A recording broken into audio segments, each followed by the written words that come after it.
Bismillahirrahmanirrahim. Wassalatu wassalamu ala nabiyyina Muhammad wa ala alihi wa sahbihi ajma'in. Welcome to our Tafseer lesson. Surah Al-Baqarah, verse 189. أعوذ بالله من الشيطان الرجيم. بسم الله الرحمن الرحيم. يسألونك عن الأهلة قل هي مواقيت للناس والحج وليس البر بأن تأتوا البيوت من ظهورها ولكن البر من اتقى وأتوا البيوت من أبوابها واتقوا الله لعلكم تفلحون. They ask thee concerning the new moons. Say, they are but signs to mark fixed periods of time in the affairs of men and for pilgrimage, which is no virtue if you enter your houses from the back. It is virtue if you fear Allah, enter houses through the proper doors and fear Allah that you may prosper. Now this verse comes after the ayat of fasting. In fasting we have read about the month of Ramadan, the month of fasting. Now here comes this question, how this month begins. So the question is, يَسْأَلُونَكَ عَنِ الْأَهِلَّةِ. They ask you about the moons. So that was the question.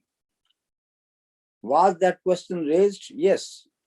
According to some narratives, the Jews asked this question. According to other, there were two Sahaba, Mu'adh ibn Jabal, and another one is Sa'laba ibn Ghunma al-Ansari. They asked this question. And this question is not about the moon itself, because there is no discussion about astronomical aspects of the moon rising or the sun rising. They are just asking as a query that when it appears very thin in the beginning and then it starts growing, so what does it indicate? That is actually the question. So the answer comes, يَسْأَلُونَكَ عَنِ الْأَهِلَّةِ قُلْ هِيَ مَوَاقِيتُ لِلنَّاسِ وَالْحَجِّ. Before we come to the answer, the word al-ahilla is the plural of hilal. And hilal is the shape of the crescent for the first, second, and third night. Normally for the first 3 nights, it is called hilal. And also at the end of the month, when the moon, once again, it starts not growing, but decreasing in its form and shape. So it turns into hilal as well. So the night of 27th, 28th, that is also hilal. Normally, the word hilal is used for the beginning of the crescent. Why? Because the word ahalla, وَمَا أُحِلَّ بِهِ لِغَيْرِ اللَّهِ, And this is the ayah of Al-Quran, one of the 4 prohibited meat where the name of other than Allah is called upon. So ahalla means to shout. So why the word hilal? Because when the people see the new moon, they call upon each other or they shout to each other, telling them that the new month has started. So this is how the word hilal has come. Now this ayah, yas'alunaka anil ahilla, there are 7 ayat. There are 7 ayat which begins with yas'alunaka, yas'alunaka. There are 4 which begins with wow, wa yas'alunaka, and 3 without wow, yas'alunaka. So the actual questions have been raised and then the answers are given. So the question was, yas'alunaka anil ahilla, they asked you about hilal. Qul hiya mawaqitu lin-nasi wal-hajj. Say to them that they are timing for hajj, timing for the people in general, how to measure the time, how to measure their dates. So that is for the people and especially for the hajj. Now there is something very interesting to note, that there is a solar calendar which begins or which is affiliated to the sun, and the lunar calendar, which is the natural one, because the lunar calendar, it is attributed to the moon. So once you see the actual moon or the crescent, then you start this month. So each month is starting very naturally. Unlike the sun, people have noticed that after 365 days, all the previous seasons or the first season by which you have started your year, that is in summer, has come back once again. So 365 years, that is in which a sun completes its rotation, or you can say the earth completes its rotation around the sun.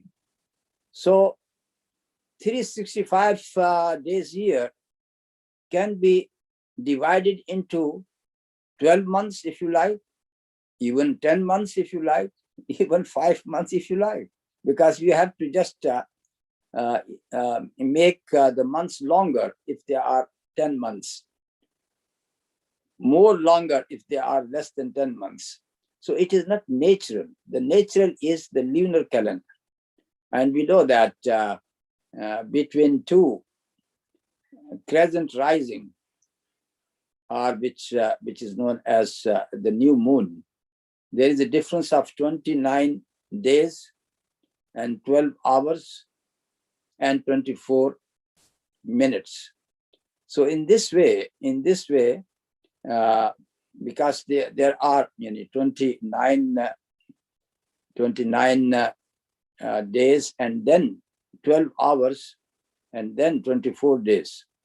So if it is 29 days plus 12 as well, so this is why you have to you notice that one month is for 29 days and the other month is for 30 days, because these hours are accumulated, and this is how you have 1 month for 29 and the other month for 30.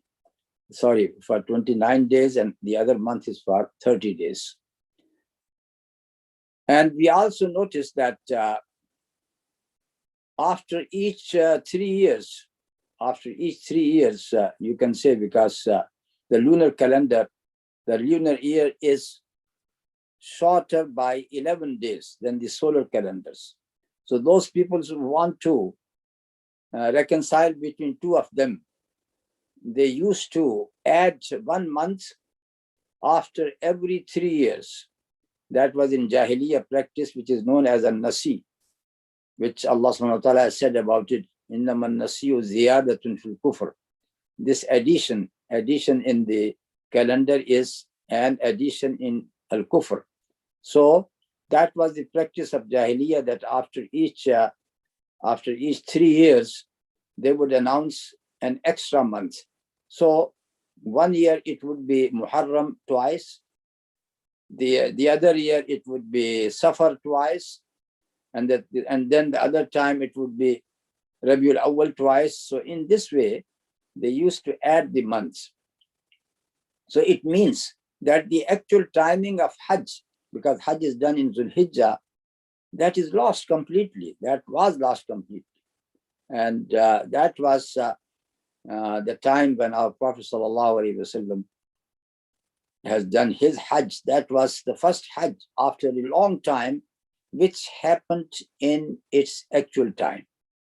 And this is what Hadith has said, that the time has come to its originality, to its beginning now. So after that, this practice of al-Nasi was abolished. And then, since then, Hajj is coming at its due time. So Allah subhanahu wa ta'ala is saying here that these hilal are made for the people for their calculation of their months, and also for Hajj. It is a time for Hajj. So the main thing is Hajj, because it comes only in Dhul Hijjah. So this is why the timing is very important. Umrah is not mentioned here. Why? Because Umrah could be done at any time. At any time you can do your Umrah. Now we come to the next part of this ayah. وَلَيْسَ الْبِرُّ بِأَنْ تَأْتُوا الْبُيُوتَ مِنْ ظُهُورِهَا. It is not virtue that you come to your houses, to the houses from its back. وَلَكِنَّ الْبِرَّ مَنِ اتَّقَى. But the virtue is the virtue of a muttaqi person, the person who keeps away from haram practices. وَأْتُوا الْبُيُوتَ مِنْ أَبْوَابِهَا. But come to the houses from the doors. وَاتَّقُوا اللَّهَ لَعَلَّكُمْ تُفْلِحُونَ. And fear Allah so that you may have success, you may prosper. So what is this practice of coming into the houses from the back? That was a practice known in al-Jahiliyyah, that in Jahiliyyah, people used to do Hajj. That was the only great thing which they have inherited from the Millah of Sayyidina Ibrahim alayhi salam. Arab people, even in their Jahiliyyah, they used to do Hajj. But with all such things which were later abolished by Islam. But anyhow, Hajj, the main component of Hajj is going around Al-Kaaba, which is known as a Tawaf, and Sa'i between Safa and Marwa, and then going to Arafat. That was all known to them. So they used to say that once you got ihram upon you, and you have intended to do Hajj, you are in the state of ihram, then you should not enter your houses from the front door. For example, a person has already come out of the house, and now he just remembers something. Oh, I left something in the house, and he wants to come back. So he would say, no, I can't come back from the front door. So they have to either jump over the wall from behind, from the back of the house, or they might have a back door. They used to use it. That was their practice. They say that once we do our Hajj and we are clean from the sins, then it is good for us to come back from the front door. That was their belief. And only one class of people, they did not do it. And they are known as al-Hums. Al-Hums, which is the plural of Ahmas. Hums. These Hums people, they are the Quraysh people, the custodian of Al-Kaaba, along with some more tribes. And there are a number of tribes who are used to be known as Al-Hums. So they did not share this practice because they are thought to be the most purified people. And even they used to not to exceed Muzdalifah. They would not go to Arafah. because they say Arafah is outside the Haram area. They would confine to the Haram limits, which comes to the end at Muzdalifah. So that was their practice. And this is what is abolished here. That you think that this is a virtue. This is once again like the previous verse of Al-Bir, which speaks about Al-Bir itself, and we have already done it. So that was لَيْسَ الْبِرَّ أَن تُوَلُّوا وُجُوهَكُمْ. In the same way, when Allah subhanahu wa ta'ala has explained that the virtue is not just to say that, oh, facing a certain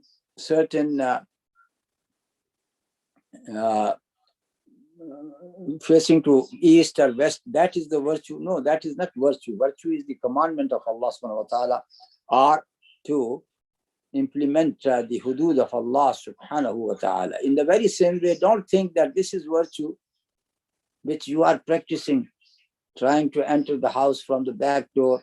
No, that is not virtue at all. The virtue is that you become muttaqi. Keep away from the vices, from the bad things, and do what is good. That is the real virtue. So enter the houses from their front doors. وَاتَّقُوا اللَّهَ لَعَلَّكُمْ تُفْلِحُونَ. Once again, this wasiyah of taqwa, which is going to bring you success in your life. Now let us come to the next 190.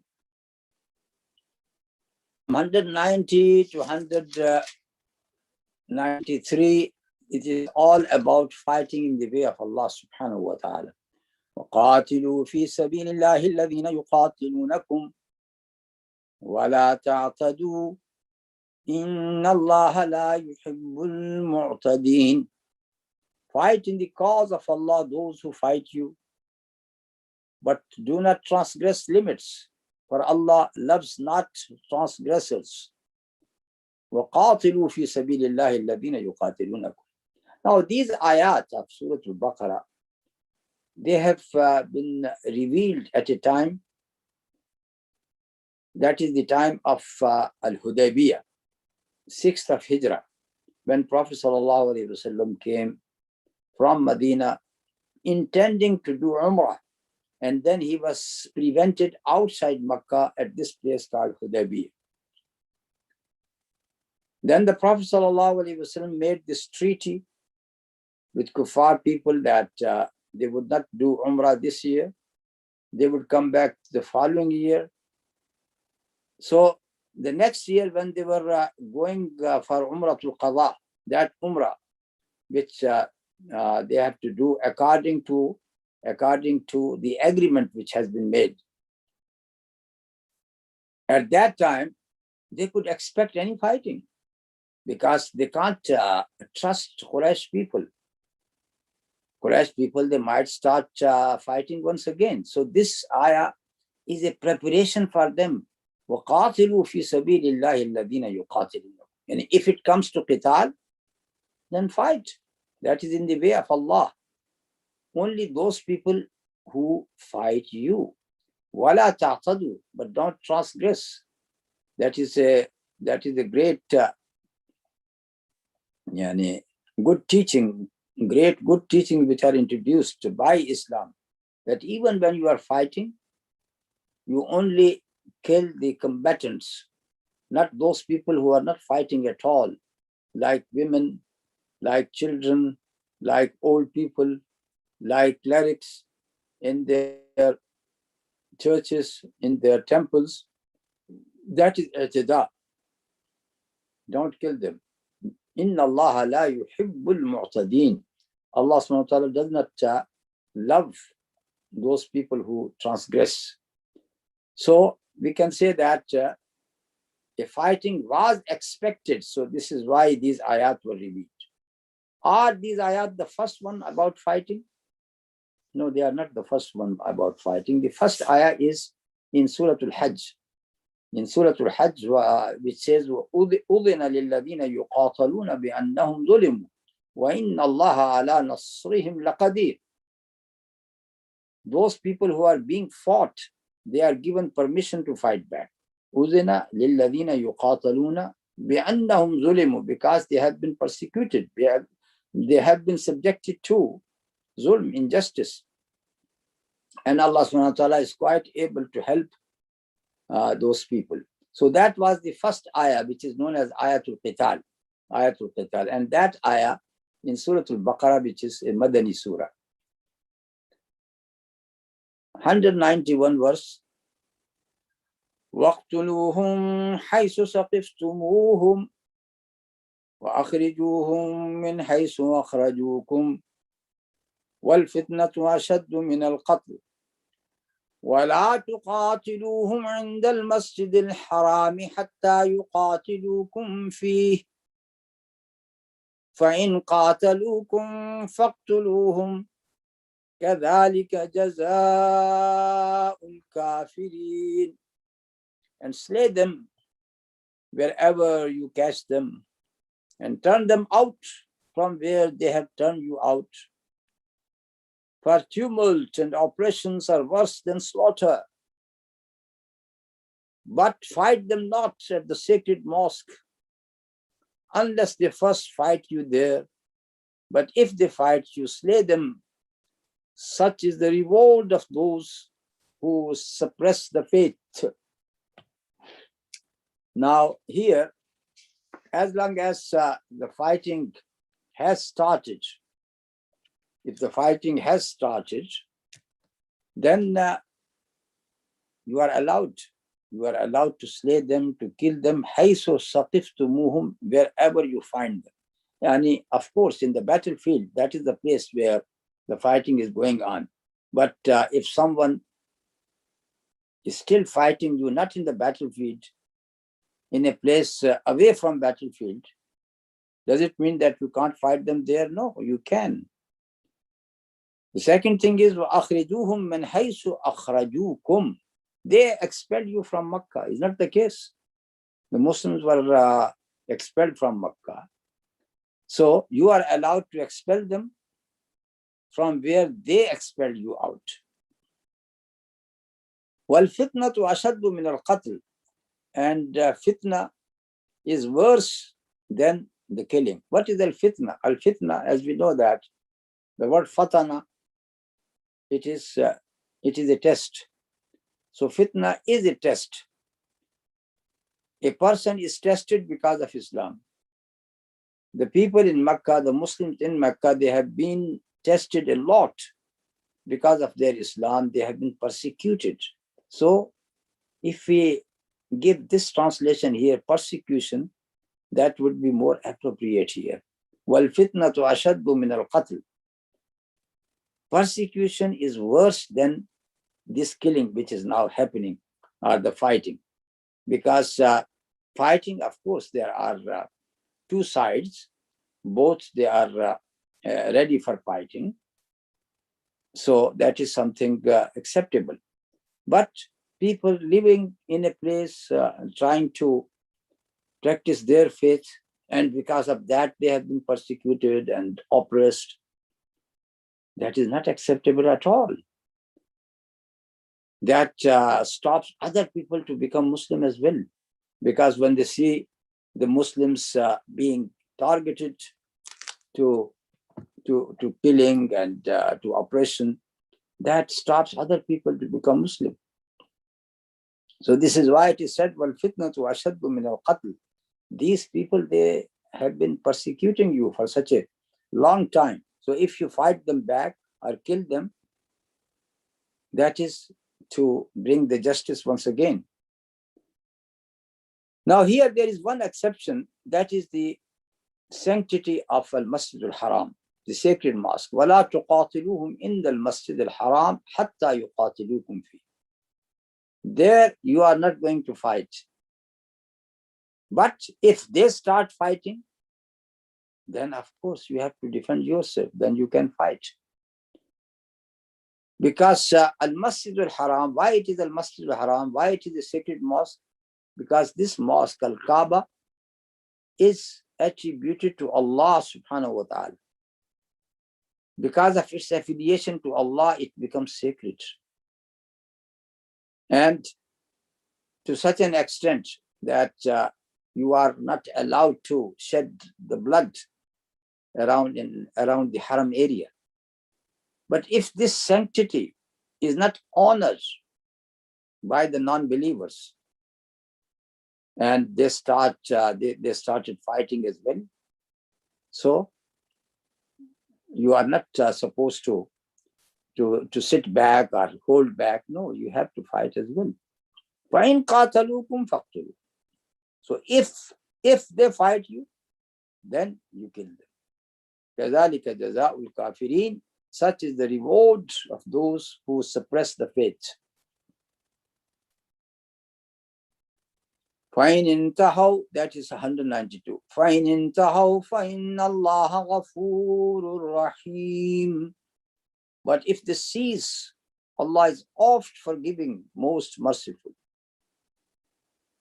Yes, once they stop the killing or they stop the fighting, then you have to stop as well. Verse 193. وَقَاتِلُوهُمْ حَتَّى لَا تَكُونَ فِتْنَةٌ وَيَكُونَ الدِّينُ لِلَّهِ فَإِنِ انْتَهَوْا فَلَا عُدْوَانَ إِلَّا عَلَى الظَّالِمِينَ. Fight them on until there is no more tumult or oppression, and there prevail justice and faith in Allah. But if they cease, let there be no hostility except to those who practice oppression. So here, emphasis once again is that the objective, what is the objective from this fighting? To gain land? No. Hatta la takuna fitnatun, until there is no more fitna, there is no more persecution of the believers. So when we say that the objective of qital, fighting in the way of Allah subhanahu wa ta'ala, that objective is ila'u kalimatillah, to raise the banner of Islam, banner of Allah subhanahu wa ta'ala. In Quran it says, fi sabilillah, in the way of Allah. It shows very clearly that the objective of the fighting in Islam is not to gain the land of the enemy, no.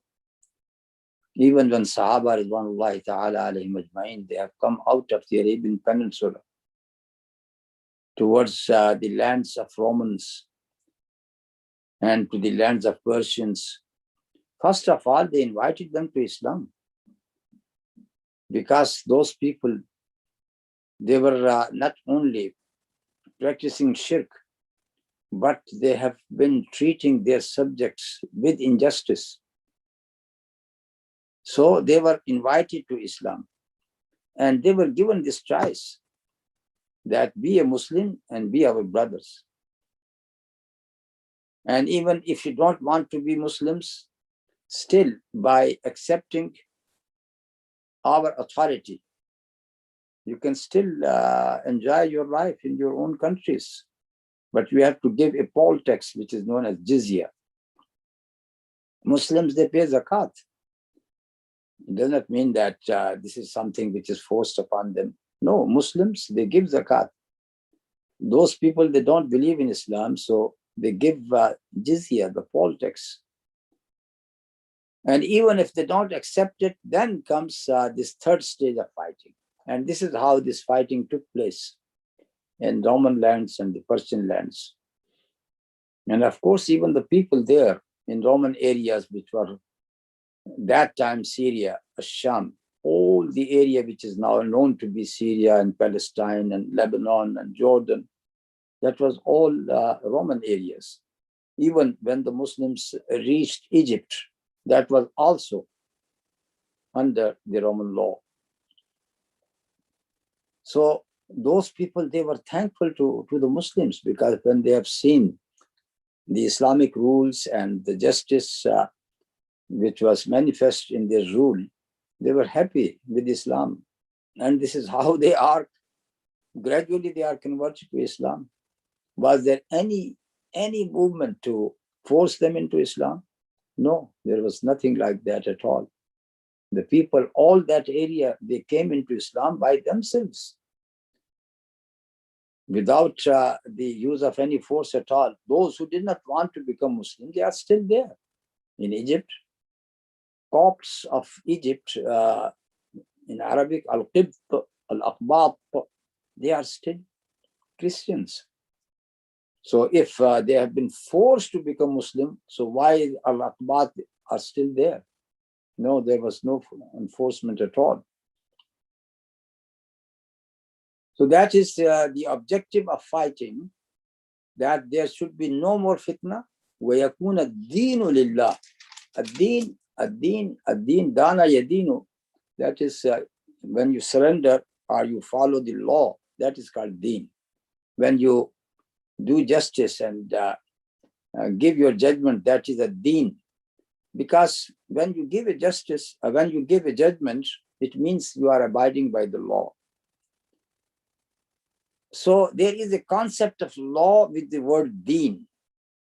And because al-Islam, in Islam, there are, of course, all types of commandments which help you to give the right judgments. So this is why the word deen is used for Islam as well.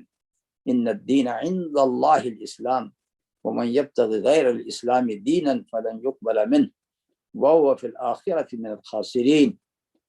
وَيَكُونَ الدِّينُ لِلَّهِ. And deen becomes, all the obedience becomes for Allah subhanahu wa ta'ala only. That is the objective. فَإِنْ انْتَهَوْا. So if they stop, if they cease, the first ayah was, the similar ayah before that was, فَإِنْ انْتَهَوْا فَإِنَّ اللَّهَ غَفُورٌ رَحِيمٌ. If they stop, then Allah subhanahu wa ta'ala is oft forgiving, most merciful. Means whatever killing they have done, Allah subhanahu wa ta'ala is going to forgive them if they stop. Now here, فَإِنْ انْتَهَوْا فَلَا أُدْوَانَ إِلَّا عَلَى الظَّالِمِينَ. If they stop, then you have to stop as well. But if they transgress, if they still transgress, cross the limits, فَلَا عُدْوَانَ إِلَّا عَلَى الظَّالِمِينَ. So there is no hostility except to those who practice oppression. So of course, if anyone is still doing some injustice, then of course you can fight them back.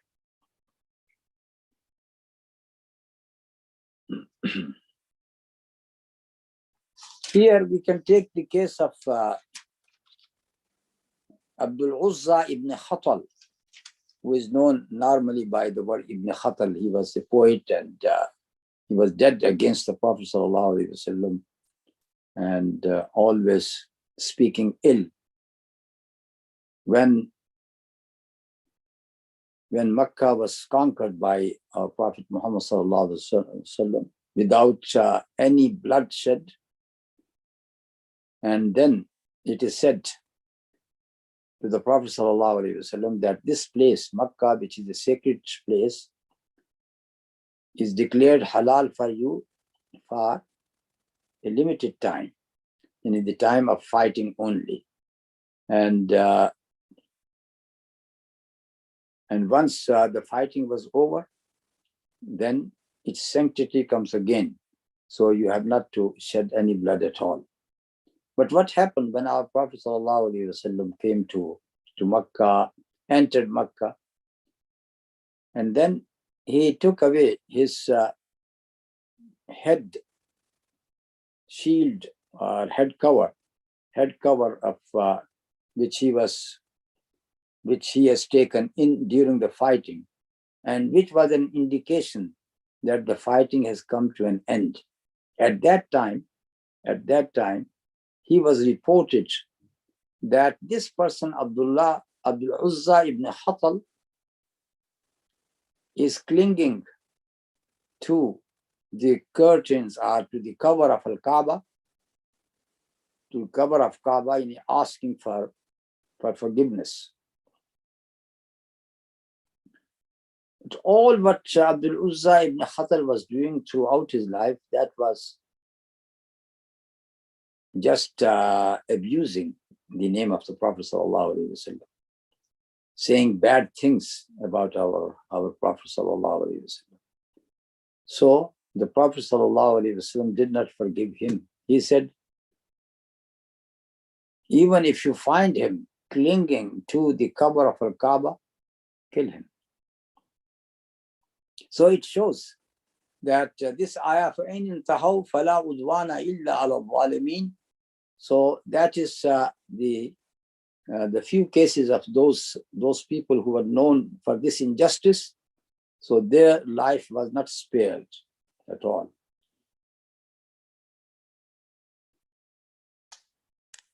Now we come to the next ayah, which is 194, ayah number 194.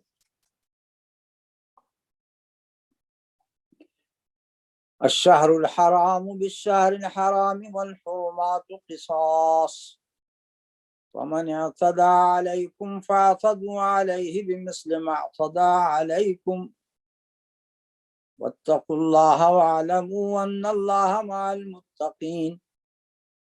The prohibited months for the prohibited months, and so for all things prohibited there is the law of equality. If then anyone transgresses the prohibition against you, transgress ye likewise against him. But fear Allah and know that Allah is with those who restrain themselves. الشهر الحرام بالشهر الحرام والحرمات قصاص. The sacred month for the sacred month. What does it mean? الشهر الحرام بالشهر الحرام. One meaning is very obvious, that you people have spoiled the sanctity of the sacred month, and because of that we have to fight as well. So it was just an action which was done because of your transgression for the months which is known to be the sacred months. That is the obvious meaning here.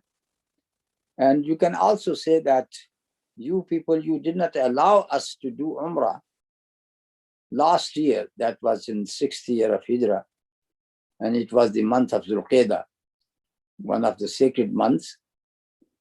So in exchange for that month, now we are coming to do our Umrah. So this is how الشهر الحرام بالشهر الحرام والحرمات قصاص. And in the same way, all the prohibitions, if these prohibitions are not honored and someone has broken the limits, then there is a qisas. There is a qisas. Qisas is to implement the limits of Allah subhanahu wa ta'ala, or the law of equality. The law of equality. Qassa is qassa yaqussu. It is we use it for story as well, because the storyteller is going to give you the story which is followed by the next event, and then it is followed by the following events. This is how it keeps on following each section with another section. In the same way, if someone has done something wrong, then its punishment follows it. So this is why it is called qisas, or the law of equality. And this law of equality demands,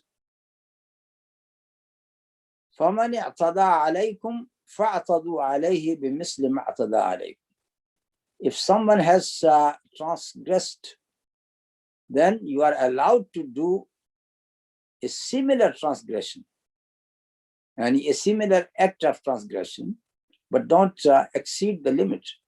And if one person is killed, then you have to kill the killer, not more than one person who were not involved in that killing at all. That is transgression. That is not allowed according to Sharia. وَاتَّقُوا اللَّهَ, and have the taqwa of Allah, fear Allah, وَعَلَمُوا أَنَّ اللَّهَ مَعَ الْمُتَّقِينَ, and know that Allah subhanahu wa ta'ala is with those people who fear Allah. Now the next ayah.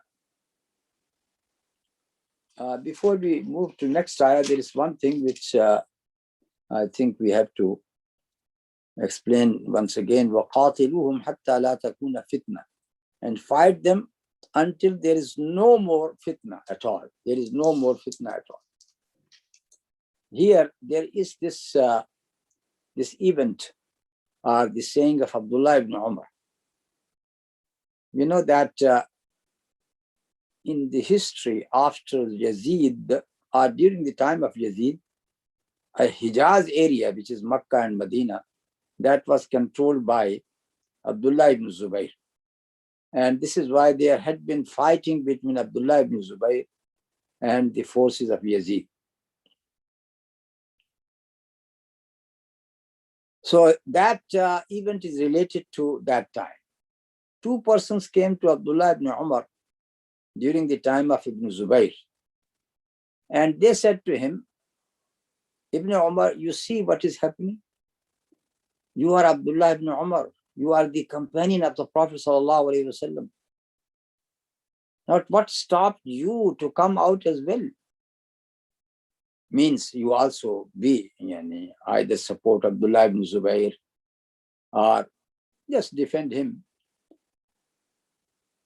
Abdullah ibn Umar said, what stops me is the blood of my brother. To that, they answered, these two gentlemen who came to him, they said, did not Allah say, وَقَاتِلُوهُمْ حَتَّى لَا تَكُونَ فِتْنَةً? Fight them until there is no more fitna. And actually they are saying that now there is a fitna which is happening. So why not you fight according to the ayah of Surah Baqarah? Now look at the answer of Abdullah ibn Umar. He said, we have fought until there was no more fitna at all. And then all the obedience became for Allah subhanahu wa ta'ala. And you people are fighting hatta takuna fitnatan, until there becomes more and more fitna. وَيَكُونَ الدِّينُ لِغَيْرِ اللَّهِ, and then the obedience the obedience becomes for someone other than Allah subhanahu wa ta'ala. So that is very clear in the saying of Abdullah ibn Umar that we were fighting to remove the persecution. The people were persecuted because of Islam. So we fought until that persecution was over. But you people, you are not fighting for that type of persecution. This is just for the control of the land and to become Amir, for example. So that is you are creating more fitna. Now come to verse number 195. وَأَنْفِقُوا فِي سَبِيلِ اللَّهِ وَلَا تُلْقُوا بِأَيْدِيكُمْ إِلَى التَّهْلُكَةِ وَأَحْسِنُوا إِنَّ اللَّهَ يُحِبُّ الْمُحْسِنِينَ. And spend of your substance in the cause of Allah, and make not your own hands contribute to your destruction, but do good. For Allah loveth those who do good.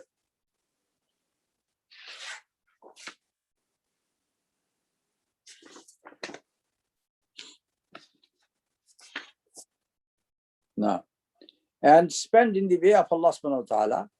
وَلَا تُلْقُوا بِأَيْدِيكُمْ إِلَى التَّهْلُكَةِ, and make not your own hands contribute to your destruction. وَأَحْسِنُوا, do ihsan, do good. إِنَّ اللَّهَ يُحِبُّ الْمُحْسِنِينَ, indeed Allah subhanahu wa ta'ala loves those people who do ihsan. So here there is the discussion about fighting in the way of Allah subhanahu wa ta'ala. Then comes this ayah, وَأَنْفِقُوا فِي سَبِيلِ اللَّهِ, spend in the way of Allah subhanahu wa ta'ala, which means that for fighting in the way of Allah, you need to equip yourself. And to equip yourself, you need money. You have to spend money just to prepare yourself for fighting. So that is in the context of the fighting itself. And then comes this ayah, وَلَا تُلْقُوا بِأَيْدِيكُمْ إِلَى التَّهْلُكَةِ. The meaning which is very clear here, that is that even when you are fighting, you have to see the situation. Of course, Allah subhanahu wa ta'ala said that if you are facing an enemy which is a double number than you, then still you have to keep on fighting. But if the enemy is in a greater number, then there is an allowance for you to retreat and then come back with more preparation. So this throwing yourself into destruction, that is when the two parties are not equal to each other and you are so weak to carry on fighting. At that time, it is said that you don't face yourself or don't put yourself to destruction. وَلَا تُلْقُوا بِأَيْدِيكُمْ إِلَى التَّهْلُكَةِ. Now let us take here another event which is reported by, once again, this reporter is Aslam Abu Imran. And the time is, that was during the time of the first expedition to Constantinople, which is now known as Istanbul, during the time of Amir Muawiyah. So Mujahideen, they went as far as Turkey, which is known now as Turkey, but at that time it was Byzantine power which was ruling that area, and they besieged the city of Constantinople.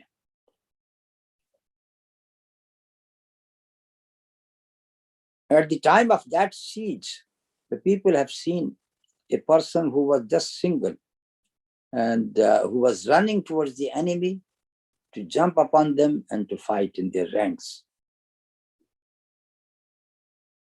So some person started saying, oh, this person is going to throw himself to destruction. And then they read this ayah, وَلَا تُلْقُوا بِأَيْدِيكُمْ إِلَى التَّهْلُكَةِ. So Abu Ayyub al-Ansari said, Abu Ayyub al-Ansari, the Sahabi of the companion of the Prophet Muhammad sallallahu alaihi wasallam, was there. As we know that even his grave is there outside the boundary walls of the city. So Abu Ayyub al-Ansari said to them, no, that is not what is meant by the ayah. We know more about this ayah. And then he said, we were with the Prophet ﷺ in all his expeditions and fighting. And we were there to support him. Then Islam has spread far and wide. And the Muslims, they become very strong. So some of the people, when they have seen the strength of Islam, and there is no more need for fighting, they were involved with their families and with their lands. They started farming, and they just did not care about any more jihad in the way of Allah subhanahu wa ta'ala. At that time, this ayah was revealed. Abu Ayyub al-Ansari is saying that at that time this ayah was revealed, which shows that وَأَنْفِقُوا فِي سَبِيلِ اللَّهِ, spend in the way of Allah subhanahu wa ta'ala, وَلَا تُلْقُوا بِأَيْدِيكُمْ إِلَى التَّهْلُكَةِ, and don't throw yourself to destruction, which means the work which we were doing at that time to confine ourselves to just farming and caring for our families and children and not doing jihad. that was throwing ourselves to destruction. He says, فَكَانَتِ التَّهْلُكَةُ الْإِقَامَةُ فِي الْأَهْلِ وَالْمَالِ وَتَرْكِ الْجِهَادِ. This destruction was to stay back with your family and children and to leave jihad. So is this tafsir contradicts what I have said in the beginning? We can have both tafsir or both meanings together. What Abu Ayyub al-Ansari has said, that is true. That is true. And the people who leave jihad and they are just busy with their formal life and they don't think about jihad at all, they are subjecting themselves to tahluka, to the destruction. That is true. Nobody can argue about that. Now the other situation is, and it does not come very often. Of course, when you are in the battlefield, you have been there after a lot of preparation. But in some situations where a person has found himself too weak to face the enemy, and he knows that there is no way except he is going to be killed, is he allowed to retreat at that time? The answer is yes. According to this ayah, وَلَا تُلْقُوا بِأَيْدِيكُمْ إِلَى التَّهْلُكَةِ. And you are not going to achieve anything by this type of jumping into the ranks of the enemy when you think that you are going to be killed straight away without bringing any strength to Islam. Why not you go back, equip yourself once again, and then come back? And this is what happened in the Battle of Mu'tah. In the Battle of Mu'tah, where 3 companions of the Prophet ﷺ, including Jafar and Abdullah ibn Rawaha, and the father of Usama, Zaid, they were killed or they were martyred. Why? Because the enemy is 10 times more than their number. At that time, Khalid ibn al-Walid, the commander who took the flag after the martyrdom of all 3 commanders, he took away all the Muslim warriors from among the enemy's rank to backward. So he slipped with them away from the battlefield only for one purpose, that there is no more strength left in the Muslims to fight the enemy. And he saw that they are going to be killed, all of them, if they remain there. But if they retreat, they could come back once again. And when they came to Al-Madinah, some people said about them, Al-Farrarun, you people, you have run away from the battlefield. But Prophet ﷺ encouraged them. They said that you have run away from one stage to another stage. So that is the second stage, when you are going to equip yourself once again and then go back. And this is what happened, that Prophet ﷺ prepared an army once again, which was led now by the son of Zayd, Usama. And he commanded them to leave Al-Madinah. Though at that time, our Prophet ﷺ was so ill. He was, these were the days when he died. So this army was about to leave, but because of the Prophet's conditions, it could not leave. Sayyidina Abu Bakr, just after taking the rule, Al-Khilaf, the first thing he said, no. You are asked by the Prophet ﷺ to go for jihad, so you have to go for jihad. So this is how this party left Al-Madinah once again. I think we have covered this point. Now we come to the other rulings about Al-Hajj. The first ruling which comes here, that is 196. Ayah number 196. وَأَتِمُّوا الْحَجَّ وَالْعُمْرَةَ لِلَّهِ